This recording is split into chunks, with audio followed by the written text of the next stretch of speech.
दिवाली की पूजा, माँ लक्ष्मी का चमत्कार। एक नगर में एक साहूकार रहता था। साहूकार के घर के पास गली के कोने में एक बड़ा पीपल का पेड़ था।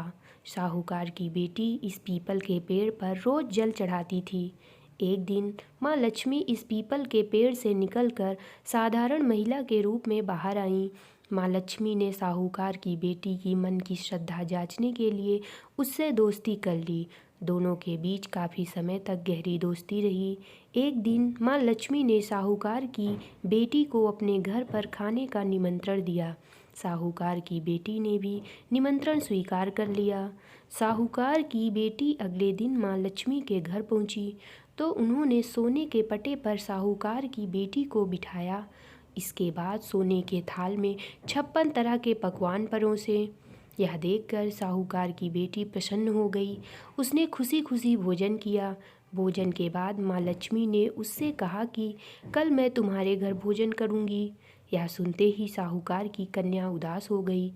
उदासी देख माँ लक्ष्मी समझ गईं कि कन्या गरीब है और सम्मान का यथोचित बंदोबस्त नहीं कर पाने को लेकर चिंतित है। साहूकार की बेटी अपने घर चली आई और सोचने लगी कि क्या किया जाए। इसी दौरान एक चील उनके घर के ऊपर से गुजरी। उसने नौलखा हार उसके घर पर गिरा दिया। इससे साहूकार का परिवार बड़ा खुश हुआ और माँ लक्ष्मी का भरपूर स्वागत कर उन्हें 56 भोग बड़े आदर के साथ कराए। इससे माँ लक्ष्मी प्रसन्न हुई और आशीर्वाद दिया।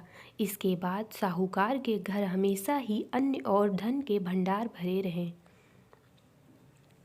कहानी से यह सीख मिलती है कि हमें माँ लक्ष्मी के प्राप्ति की कामना के साथ ही उनका स्वागत और उनके सम्मान की उचित व्यवस्था करनी चाहिए, जिससे माँ की कृपा सदा बनी रहे।